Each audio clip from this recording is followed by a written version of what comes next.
everyone. Thank you for joining me, and I hope everyone's having a wonderful evening. And I just want to say that I've got actually a lovely guest on today, and we're going to talk about women in technology. Now, before I introduce this lovely lady, I want to give you a wee bit of background about her. And her name is Sudha Mani, and she's actually a business technology consultant and a coach. That's amazing, you know. I've actually got somebody new talking about. I've never actually had anybody in this area, so I'm really excited to hear more about this area, and especially as a woman. And she's also a computer science. She has a computer science degree, which she got in 1995, and she's got a master's degree in business as well. And she's also a business tech consultant for 24 years. Love expertise. In the public and private sectors in various leadership capacities as well. And she's also assisted startups to turn their ideas into reality. Yes, and she loves to help and teach female entrepreneurs how to use technology to create time freedom and financial security. I need a bit of help with technology. I'm not good with technology, but I'm going to learn something new today, you know. And that's the use of technology. We women need to know more, because I think a lot of men think we can't even press a button. So we can. Yes, we can. So our expertise is in business, automation, artificial intelligence, innovation planning, and technology leadership. Her passion is for women empowerment, youth leadership, and eradication of childhood poverty. That's amazing. She's got a variety of skills, but also she's passionate about helping so many people and children as well. Welcome, Sudha. Thank you very much. Thanks for inviting me. It's very exciting as well. I don't talk about technology that much outside, about my story rather. It's more of like, this is how you do it. I thought, how long I've known you. I met you in an exhibition, and and you had a lovely energy, and I was so fascinated about this area, because I've hardly met any women in this area, of technology, and the knowledge you had, and you advised me about certain things. I was looking for help as well, and you were saying, do this, Aladin, and I went home and tried it. I thought, I tried to do it online, but I don't think I had that much knowledge but you advised me. So you came online and helped me so much. So I really appreciate that. Oh, I really appreciate that. So today is I want the audience to know. I'm sure a lot of people don't know many women in technology and IT, and I love to know a wee bit of, your journey to where you've come, and just to say, to find out if there was any challenges and all that. So you're from India. Yeah. And when did you come to the UK? I came to UK in the year 2000 to work for British Petroleum in Hemel Hempstead as their technical architect, converting their business processes into technical processes so that we can develop program. I'm a hardcore developer. That's my background. I develop softwares and automate everything from the technical side of it.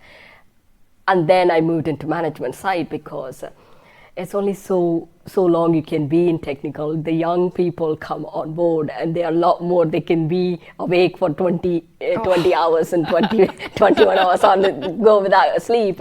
After you come to a certain age, I think your sleep is more important than being in the office managing databases. So that was when I realized, okay, I should go into management side of it. And I still work, develop softwares and mobile apps and all of the things, because I love it. It's like baking a cake or cooking. So I love developing software. Oh, so that is how I moved into business technology side of it. So you studied in India, yeah? That's where you got your business, your degree. Yeah, my computer science degree, but business degree is here, University of Edinburgh. Right, okay. And what about in India when you were studying? It was a lot of women who were doing what in the area that you were studying, or there were some in our class of 74, there were about 16 girls 16 in computer science. 16 girls. Yeah. Only I think a handful of us are still in tech. It's one of my passion is to get more girls into technology, especially STEM subjects, science, technology, engineering, and maths. Okay. Is because even though they are very clever, they for some strange reason don't go into these subjects because they're more man-dominated fields. These are you expect. It's changed now. It's changed. Maybe it's because it's UK and we've got more women liberation acts. In India, when I was growing up, or at least when I was working, they will ask you, are you pregnant? They'll ask you, are you married? Because why they ask you, are you married, is because you won't leave the job and go. Because you've got, and are you pregnant or have you got children? That means you may take more holidays, leave, because they are sick, you've got to look after and all of that, which annoyed me a lot. Why would you ask that? Why would you want? Many girls lose the opportunity because they either go pregnant or they don't want kids, and at one stage, because of family pressure, they want to have kids, right? What's the point in getting married and not having kids? It's like saying a male coming into tech. It's like, oh, wait, I'm going to get married. If so, you could, or that happens, so I presume a lot of people in in India, or in the West, even male, they're married, they've got children, they don't get asked all those questions if they're going for a job. No, it is not. In women, they do ask. Two reasons why they ask whether you're married. They cannot ask you to stay after 6 o'clock, 7 o'clock. That's because you've got family, you've got to go home and do it. And second thing is they've got the stability. There's one negative and positive thing, but it is not fair. If you don't ask that question to a woman, why would you ask it? Man, why would you ask it to a woman? Yeah. That was one of the things why I went into women empowerment. I want women to stand up and say, why? Ask. Why would you not have me? Because they rely on women perspective. Technology is more male oriented. Even the tech products which we develop are more male oriented. We don't have the female perspective. We don't have the female softness. As you were mentioning about it before our interview, that who wrote this bio, it looks more in the box. That's because I wrote it. For so long you're in the men, working with men, you become that person, whether you like it or not, which is in a way hard. Yeah. And then all of a sudden there's always a fight within you. Are you a female? Are you a male? What are you trying to be? Which is why girls doesn't want to go into these subjects, because they are expected as in to be that. And there is also H&S, which is health and safety. Oh, you cannot do this, you cannot do that. But give them that freedom. Yes, for health and safety, you don't need to wear dresses in the fields, but outside, give them that freedom. Yeah. So many times I've been talked over in the meeting. Well, let's go back to when you came to here, 2000 in the UK. You came, now, what made you decide to work abroad and not stay in India? Was it more difficult to get a job in India, or was it the opportunities less for women in that industry? Or? No, it wasn't at all. I am a rebel. Are you a rebel? I'm a rebel. I wanted to prove to everyone that a girl can go outside on her own without getting married to work and live abroad. That was my aim. So you proved That was it. yeah. None in my family. My family is very, very conservative family. We are from the scholarly type, like pujaris. We pray to gods, and that type family where you are expected to do certain duties as a girl. My mom helped me as well. To be frank with, she was the one who always said, "You've got, as a girl, you've got to stand on your 2 feet." And I used to ask, "Why am I not standing?" But it is no dependent on your husband or your in-laws family. So that's always been her, what do you say, the sayings, bedtime stories. Yeah. Whenever she had any downtime, she's like, "You shouldn't be like me. You should do this. You should go and explore." And after a certain age, I think she's regretted saying those things because I just behaved the way she always told us. I just said, "Mommy, I'm going to US." I was trying for US, actually. I didn't get it. So I moved to UK when British Petroleum offer came. I accepted it. And at that time, I was working for Sun Microsystems. Even though I was a business visa, I was at the California office. I told them I'm getting married, so you've got to relieve me now, and my fiance is in UK. So I'm moving, and I told my mom. My mom was like, "Don't go."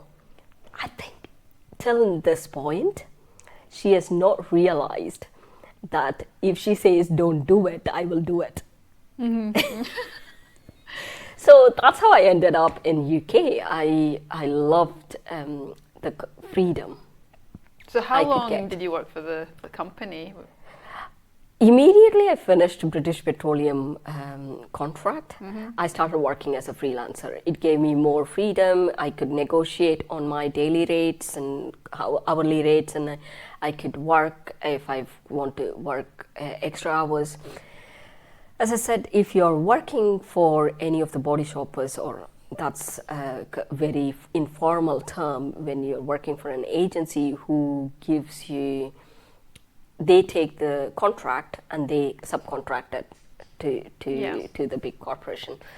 So what happens is you are asked, you're paid yearly salary, whereas the guys, they were doing hourly rates and they were flying from one contract to another, and I was like, okay, why can't I do that? Yeah. It gave me that freedom as a single person, and gave me that freedom to work and commute anywhere I would like to. I would not have had that, what do you say, the limitation. Yeah. I didn't have that limitation of, you've got to stay in one place. Even though when I ended up in Scotland, I loved Scotland to the bits. It was more green. I am not a social person. Yeah. I like to talk to machines a lot easily than to people. Because it gave me that kind of, okay, it doesn't talk back. As a control freak, you don't want anything talking back. So, so it gave me that control. Yeah. You know? So I liked Scotland because whenever you go home in the evening, and the working hours have never been longer hours, so whenever you go home, you had like peace and quiet. So, so working as a freelance, and you said the reasons why you became freelancer. So, what challenges did you face as a woman? Did you find it easier to get work, or did you find that maybe a male in a similar technology industry or freelancers getting the job? Did you kind of find a kind of a You mean challenge? have I been overlooked in? Did you feel at any time that I would not say I felt that way, but you are paid less than a male counterpart, even as a freelancer. Yeah. I know we worked in the same contract and we were doing a similar job, and this guy was paid at least 1/3 more than me, because they could negotiate in that term. Yeah. When I found out, and I went to agency and asked, such and such person is being paid. Both of us are subcontractor by that agency. So I went and asked, he is getting paid that much. Why am I not? Oh, you put that number in. Can I negotiate now? They said no, which I felt was wrong. That's when I moved. I said, I am going to have my own business. I don't want to be working for someone even on a subcontractor level. Yeah. So having your own business, setting it up. So when did you set up your own business? How long ago was that? My business is through limited company. I always contract through limited company, so the business was set up for longer. Yeah. It's been, I always work through a limited company, which is my company. So you've got to do, but working for changing the audience from corporate, public sector, public and private sector to small business owners in 2014, end of 2014. That's when I started speaking professionally as well. Yeah.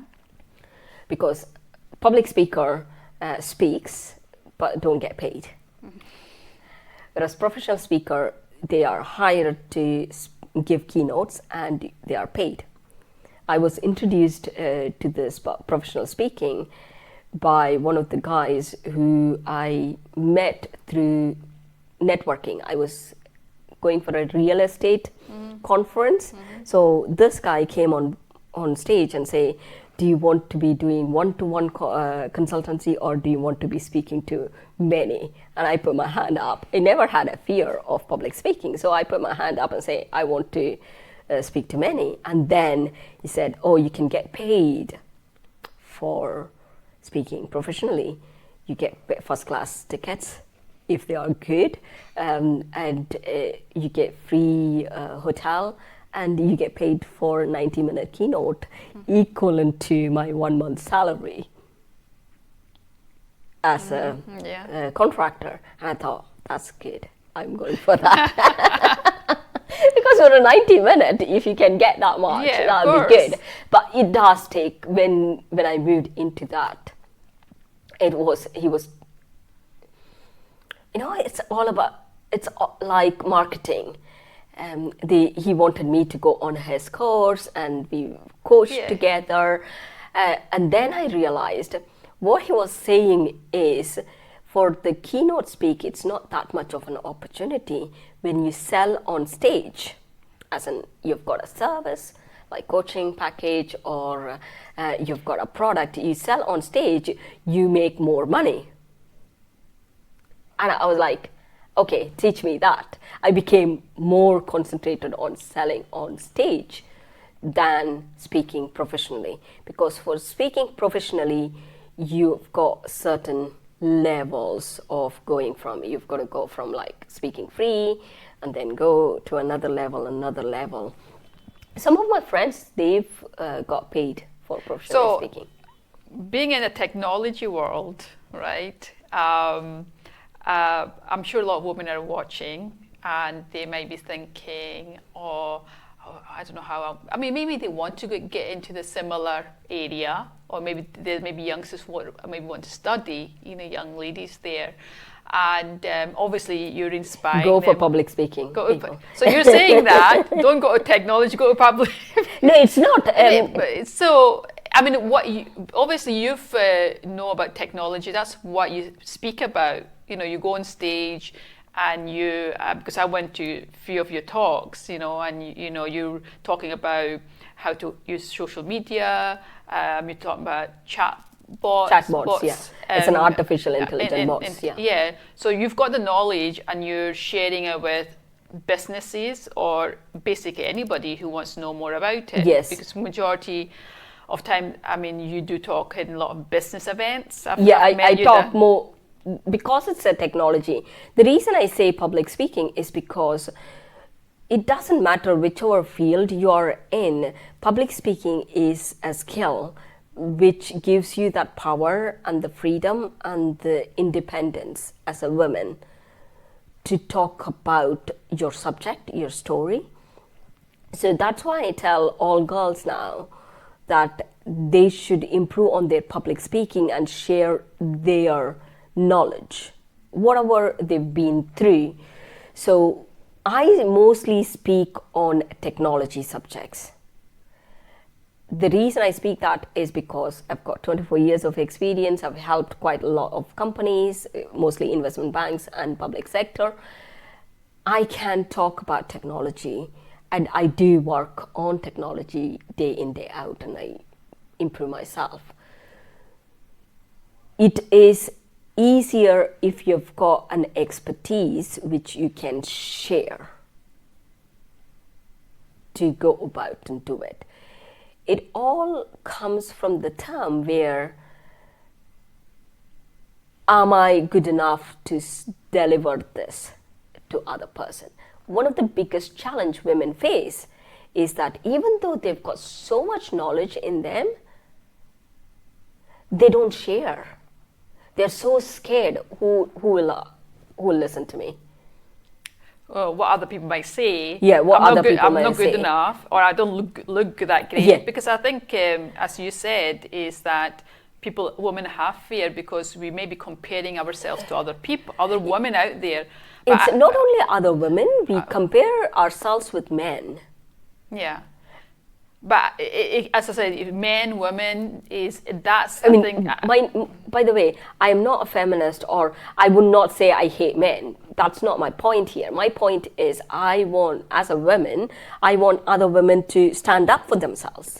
I think it's actually got much better than years ago because there's so many, especially on Facebook, I see a lot of groups, women groups and networking women and business. And there was recently awards I went to for Women in Business awards, and it's amazing the women I've actually interviewed, successful women, and they're very inspiring. So I think things are getting better than it was years ago. Yes, it is. And I would say it is getting a lot better now. Yeah, and like people like yourself who are actually doing a lot of lives as well, who are doing great work and sharing things, and a lot of women are coming on. That was a scary challenge I took on. You've done very well, because tell me about your scary challenge. My scary challenge was, this is why I'm talking. I think I feel I am an authority to talk about it, because I had the same doubt. I go tell other girls, right? You've got to be strong. You've got to do what you think you need to do. I did those things when I was in my 20s and 30s. When you grow older, for some strange reason, you lose that confidence level. I don't know why you lose. And I remember you coming to one of my talks and saying, you don't have the same energy today. What has happened? Life happens, right? After a certain age, you think, oh my God, I cannot do what I did 20 years ago. Who said that? That's exactly, who said that? Who said that you cannot do what you did 20 years ago? Now, maybe you might be able to do it slower because your body is not as good as it was 20 years ago. Is that not a belief system then, what you're saying? Because, I think that for me, that's not the case. I think, well, a woman, as you get in a certain wiser in time-wise, people think that somehow somebody or people out there are better than them, and that's a fear. I think that's a fear. It is a fear. And they think that, because I'm certain age, that there's a woman who's in the 20s doing well, people want this particular type of person, and she could attract those. That's because we Yeah. women we've got this thing in thinking it doesn't matter. As I said, I think as you get wiser in time, you have more knowledge to share. Share. Yeah, you've got more stories to Story, tell. yeah. You've got More literally wisdom, more more knowledge. stories to tell than a 20-year-old. I'm not putting 20-year-old down. No, it is more of you have got to take that into stride. It doesn't matter who is competing against me, who is showing, oh, she's young and look at her skin, it doesn't have any wrinkles, and I've got all wrinkles on my life. That was one of the challenge why I took the 66 day. Once my friend said, Sam, she said to me, oh, you've got to do 66. And I was like, I've got enough things to talk about, but my fear is the consistency of going in, day out for 66 days without a break and do a live. First, that was one of the biggest challenge, the consistency. I don't know where I'll be, would I be able to do it? Even though I am good with technology and I know I should be able to do it. And the second thing was, I hate putting makeup on. And I felt, if I've got lights on, all my wrinkles and all these You don't have any spots, wrinkles. She doesn't have any wrinkles. She doesn't have any wrinkles. all these spots will show. That was another thing which I made sure. When I do it in evening, it is more or less like I don't have makeup or I've taken the makeup off or I'm going just to the bed. But not that I'll be in my pajamas or something, but you never know. You're not seeing my trousers, this jacket. So that's how it came out. It got me, I had to go to the other extreme to come to the equilibrium, if you know what I mean. You cannot be there, you cannot be there. You've got to be in the middle. In order for us to find that middle, we've got to be open to criticisms, open to our others' judgments. Please don't think others won't judge. They will judge. If you ignore them, they'll go away. Oh, there's so many of them. Oh, one of my friends said to me, Sudha, you should do it at 12 o'clock in the afternoon so that you look fresh. Like, my question was, she didn't mean it in a wrong way. I totally take it. And I immediately asked her, do you think I'm so tired? Some of the videos I did was so tired. That was the point. The point was, it doesn't matter. You've got to be comfortable within yourself first before you can project it to others. That was the main reason I did. I'm so grateful to Sam who got me on this challenge. And then after, there was no one monitoring me, nothing. It was just me monitoring myself, that I turn up every day to do this live. And then I started 77 days challenge, which is doing videos every day. Now I do it with the different packages, live streaming packages and other things. I don't have a setup like you guys have here, but it's just home and I've got two lights going and I do it on a live stream, which is StreamYard is one of the software which I use to do it, which is... So what did you learn from doing that challenge for all those days? What would you say now? I'm glad I did it because it's taught me, or are you obviously are you more confident because I've seen your videos, from the beginning, the ones you started, and to now, you're very confident. It's as though you don't really care. You're giving value to people who are watching, and I know, and I'm sure that people are coming back to you asking questions about, how do you do this online? How do I do this? And then related to technology and IT side of it, you must be getting a lot of people who are coming back to you and invited that to. has opened quite a lot of doors for me. The reason is, as I said, I'm a professional speaker. I never had a problem speaking in front of crowd, but speaking in front of that small hole in front of you, it's so scary. You would be thinking 100,000 people out there. I've got each one of us has got 2 eyes, so that means almost 2,000 multiplied by 2. And you think, oh my God, that's when you never know. That is one of the scariest bit, that small hole, which drove me to a wall at one point. I think you came and said to me, no, you should keep doing it. So that at that point I was like, no, I'm not doing it. I remember. I do remember that. I was like, she's saying, I'm not doing it. I don't know. I can't remember exactly what you were saying. And then I thought, no, I'm just going to message you and saying, you're doing a great work. I could see, things. And you decided to keep it going, yes. Which is, and I'm sure there and I'm there so other grateful people. You did that, because at that point I was like, I am not getting anything out of this. That is wrong as well. My objective initially was to get comfortable in front of camera.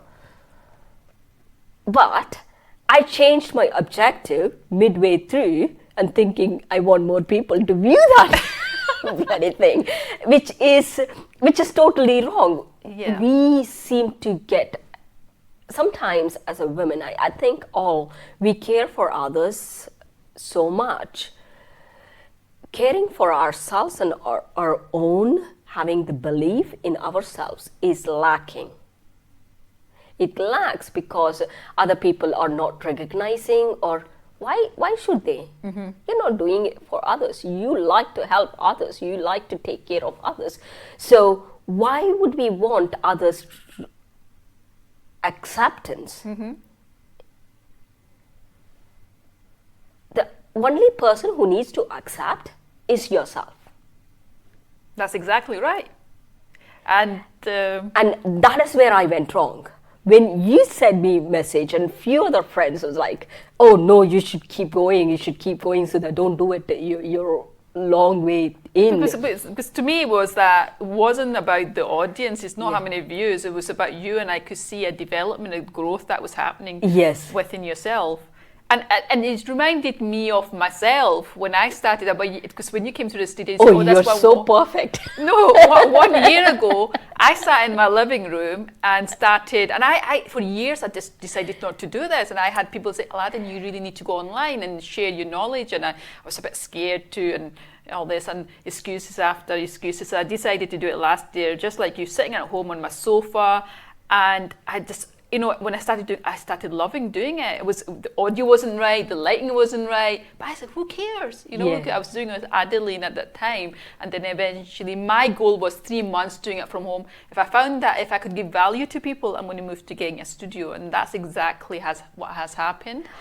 That's good, and I see you. You're perfect. Like, I can never be, and that's when I stopped comparing myself. Yeah, good. That's when I stopped comparing myself.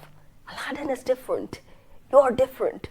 Just don't. Because that reminded me of a story. One of my contracting line manager, when I was doing contract, it was one of other friend who's from India as well. She does the business analysis. And he came to me. I know he didn't mean it. He came to me and said, "You're not like so and so." Like, yeah, that's because I am Sudha. That's me. That's not her. Yeah. And that reminded me of that. I was like, okay, I'm not comparing myself with Aladin. She's too beautiful. If I start comparing, I'll never go out. No. You are beautiful, because I could see huge potential. I could see that you could inspire. You are already inspiring so many people, especially women out there, and you've come so long. I mean, doing that challenge to the point it's almost now, 100 days now. 100 days. That you're doing lives with, and getting guests coming on and from around the world. Yep. It's so amazing. Yeah, and because of that, I got few contracts, or at least inquiries for a contract. Oh, I heard you speak about chatbots. How would you do it? Would you come and speak to us about it? That was one of the things which was there as goal for the furthest. It was an immediate goal. Immediate goal was to get comfortable in front of camera and also talk for shorter amount of time, because some of my lives have just went for 20, 25 minutes. I was like, what are you doing? You going and yapping. I love talking, by the way. There's no stopping. Someone has to come and say, stop. You're not doing it anymore. Now, before you go on, just short, briefly, what is a chat box? Chatbot is an artificial intelligent bot. Do you have Siri on your phone? Do you use iPhone? Yeah, I use Android. Android. In Android, it's Hey Google, right? Yeah. It's a chatbot. If you've got Siri, it's a voice bot. Okay. If you do it on a messenger as a chat, then it's a chatbot. If you do it as a voice, Siri and Echo dot Alexa, okay, and your Android, Hey Google, these are all voice bots. Because I'm sure chatbots is not new. No, I think it's been around for a while, but now there's a lot of... it's first chatbot was commercialized or was used in fields was in 1966. 1966? Yeah. Oh. It was its last 2-3 years, end of 2017 is when it got really... people started using. There are about 300,000 chatbots, active chatbots on Facebook Messenger alone. Oh. So you get those messages that come up when somebody's messaging you, and if you're not around, the chat box kind of answers. You kind of put your questions in and answers in, and then kind of automated. Yeah, it is. There's a difference between automation and artificial intelligence. Chatbot is an artificial intelligent bot.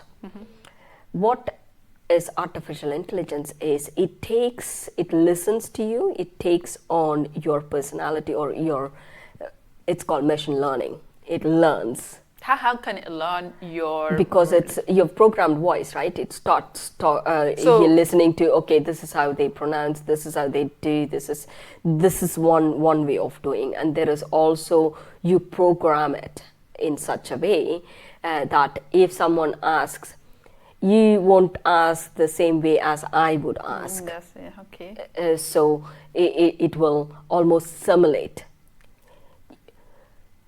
When a chatbot is new, or when an artificial intelligent bot is new, it doesn't know anything. It's like a baby, okay? It just says what you program it to say.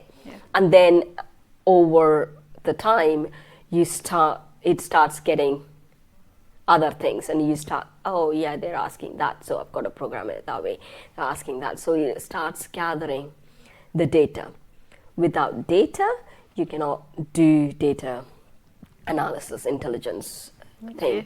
So I'll be here all day. I'll be here all day.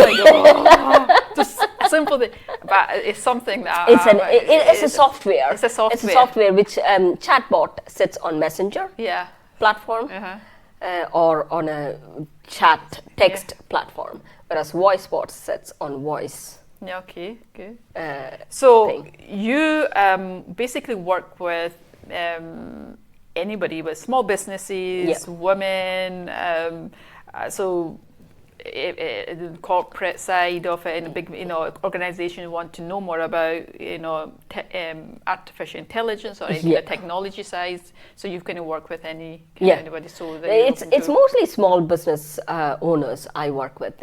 One of my mission at the moment is to help small businesses, because they are the backbone of economy. For some strange reason, they are ignored by these big corporates because they've got more funding and stuff.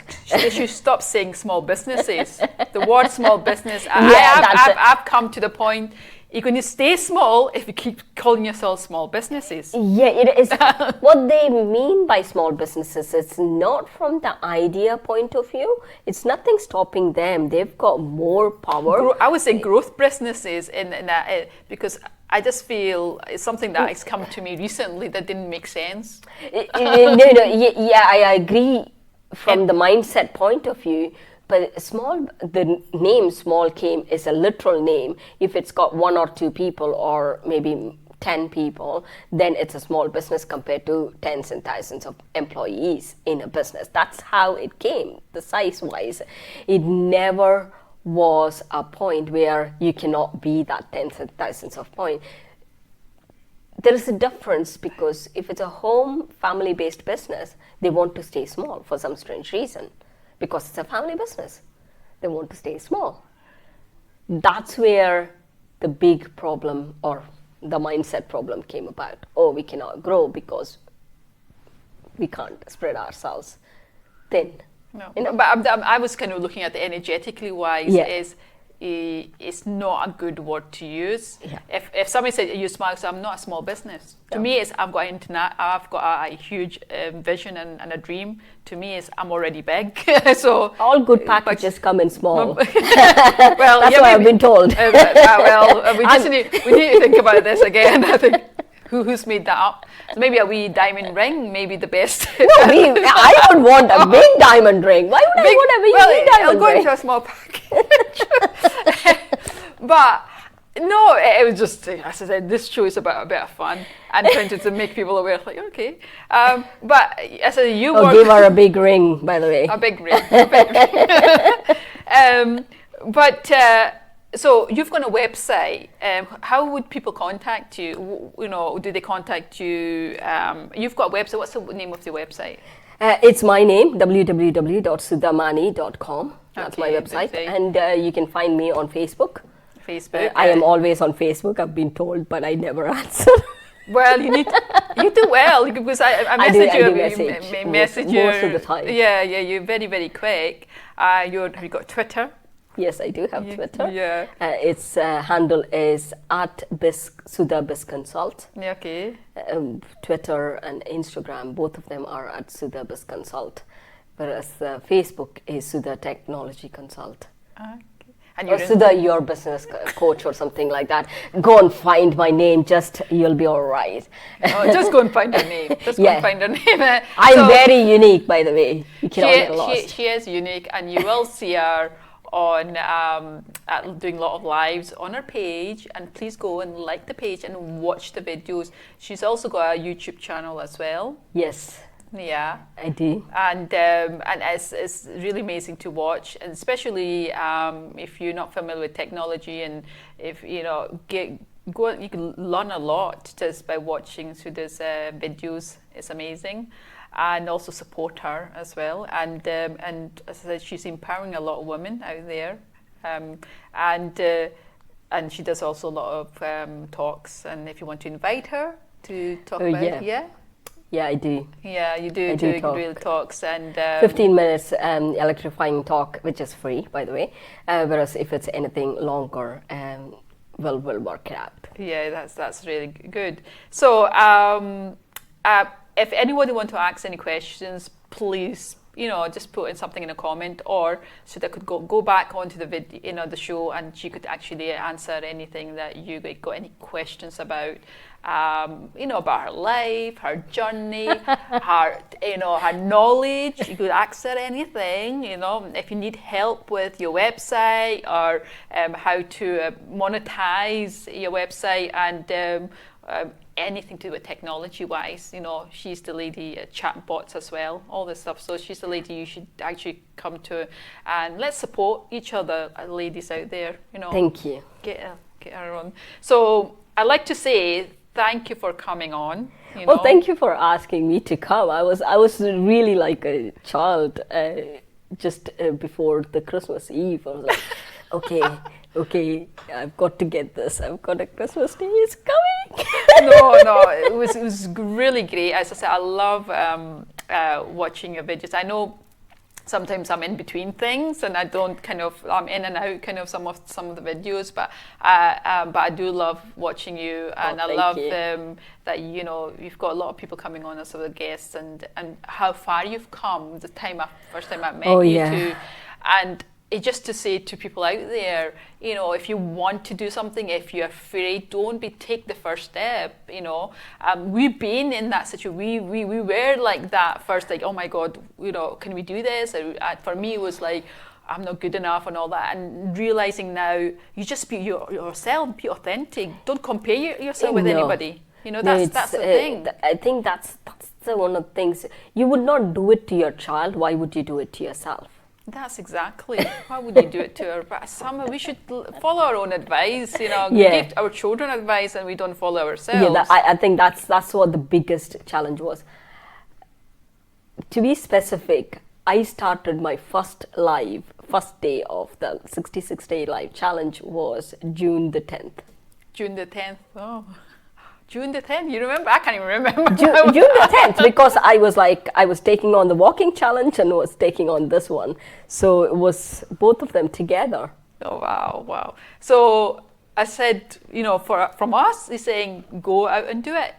Take the step. If you want to do lives, do your lives. If you want to, I don't know, if you want to be a public speaker, you want to go on stage, go and do it. Just don't, I would say, for me, I would say, don't compare yourself to anybody. Don't listen to anybody who says you're not good enough, because I've been in through that as well. So said, oh, you can't talk, you can't do this, you know, this and that. Forget it.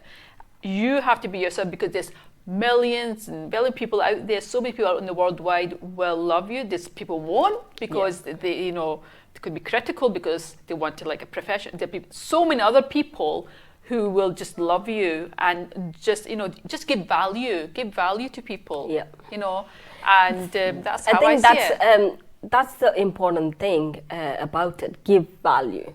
Yeah, give value. It doesn't matter. Even if it's a small tip, if you think, oh, my granny has been doing that for ages, why would people want to know? Those are the things that people forget. They need to be reminded. Well, thank you again. Thank you for coming on. And remember, just I'd like to say to everybody out there who's been watching and who are going to watch this show, thank you for supporting this show just by coming on and watching and sharing. Please share this show with so many people, your family members, your friends. They're really going to benefit. This is the aim of this show, is to uplift, and it's about positivity, is to, in a way, you know, tapping into your inner magic, because we've got all the abilities within ourselves. We've got the skills, all these things like there. So just keep watching and supporting this show. I'd just like to say thank you to everybody. Thank you to GTP Studios, for the guys who actually, you know, sorted things out. Thank you very much. Thank you to all the beautiful guests that are always coming on, and I'm going to get more guests coming on next week as well. Another lovely lady, I won't reveal yet. She's going to be talking about women as leaders, so she'll be on next week as well. But thank you all for watching, and I hope you could join me next week. Next week I'll be on Thursday, and it'll be the same time. Thank you again, and have a great week. Bye. If you have a dream, let's make it